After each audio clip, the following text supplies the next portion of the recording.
దేవునికి స్తోత్రంలో దేవుని బిడ్డలారా అంతా క్షేమంగా ఉన్నారండి. ప్రతిరోజు ప్రభువారు మనతో మాట్లాడుచు మనల్ని ఎంతగానో ఆదరిస్తూ ఉన్నారు. ఆయనకి మహిమ. అంతా క్షేమంగా ఉన్నారండి. ఈరోజు దేవుని వాగ్దానం కీర్తనల గ్రంథము 73వ అధ్యాయము 25వ వచనం. నీవు నాకుండగా లోకంలోనిది ఏది నాకు అక్కరలేదు. దేవునికి మహిమ కలుగునుగాక.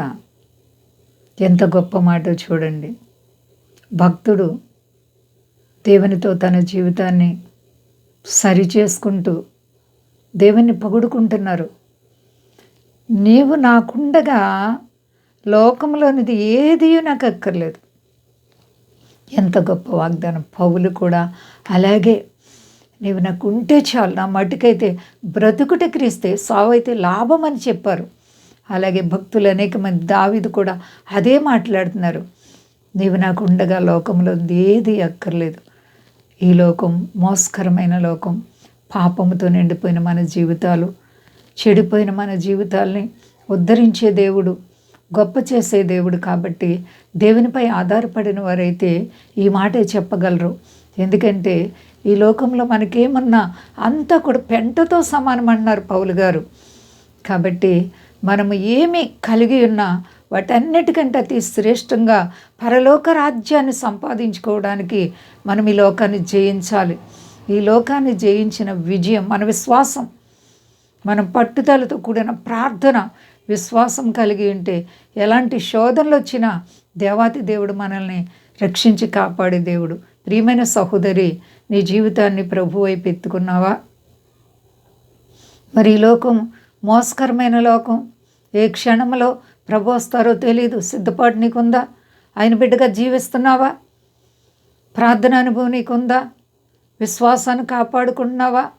అపవాదేశ అగ్ని బాణాలని ఆర్పగల శక్తి నీవు కలిగి ఉన్నావా? దేవాతి దేవునితో మనము ఎలా నడుచుకుంటున్నాం? ఈ కడవరి కాలంలో మనల్ని మనం పరిశీలన చేసుకుందాం. ప్రభు రాకడ చాలా దగ్గరైపోతూ ఉందండి. ఆయన చెప్పినవన్నీ జరిగిపోతున్నాయి. కాబట్టి దేవుడు మనకుంటే, దేవుడి కంటే ఇంకో గొప్పది లోకంలో మనకేమీ లేదు. అందుకే దేవుని కొరకు ఎంతోమంది తమ జీవితాలని సమర్పణ చేసుకొని దేవుని బిడ్డలుగా జీవిస్తూ ఉన్నారు. కాబట్టి మనం కూడా లోకాన్ని జయించి ప్రభువైన క్రీస్తు వారికి విధేయత కలిగి, లోబడి, ప్రార్థన అనుభవాలు కలిగి రాకడ కొరకు సిద్ధపడదాం. అంతా క్షేమంగా ఉన్నారండి. ప్రార్థించుకుందాం.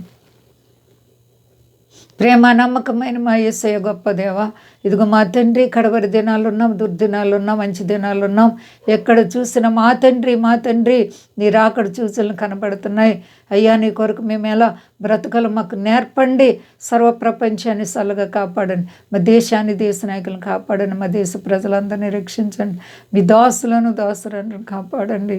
ఎటువంటి శోధనైనా నీ విడిపించగల సమర్థుడో, నీకు అసాధ్యం లేదు. ఎంత గొప్ప దేవుడు ప్రభు. నీ ఉండగా ఏ భయము లేదు ప్రభు. నువ్వు సర్వాధికారమైన దేవుడు. నా బలమా, శ్రమలు, బాధలు, కష్టాలు, ఇరుకులు, ఇబ్బందులు, ఆర్థిక పరిస్థితులు, రుణాలు, వ్యాధులతో బాధపడే ప్రతి బిడ్డకు యేసు నామములో విడుదల కలుగును గాక. అందరికి క్షేమాన్ని, సాతానికి సిగ్గు, నాశనం, నీకు మహిమకు ఆశీర్వాదం, ఈ శక్తి గలేసేనామని నడుచున్నాను తండ్రి. ఆమేన్. అందరికీ వందనాలండి. మా కొరకు, పరిచర్య కొరకు అందరూ ప్రార్థించండి. ప్రభువారు మిమ్ములను, మీ బిడ్డలు, మీ కుటుంబాలను దీవించి ఆశీర్వదించునుగాక. ఆమేన్.